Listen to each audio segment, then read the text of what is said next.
878 экспресс каргосын таңдағандар берілген ссылкамен осы сайтқа өтесіздер. Регистрацияны басамыз. Осы жерде тіркелесіздер. Аты жөндеріңізді, электронный почталарыңызды жазып, пароль придумать етесіздер. Подтвердите пароль қайталап жазасыздар. Ұмытып қалмаңыздар, жазып қойыңыздар. Пароль придумать етіп, буквенный цифрный ағылшынша регистрация дегенді басамыз. Сохранять етіп қойсаңыздар болады. Осы жерде үш сызықты басып, настройка адресы деген басамыз. Так, страна, еліміз жазамыз.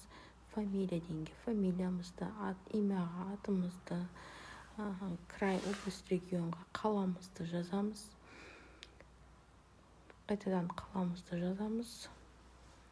Улица, дом, квартираға өзімізді микрорайонымыз жазып қойсаңыздар болады. Тұрғылықты почтовый адресті жазбай қойсаңыздар да болады.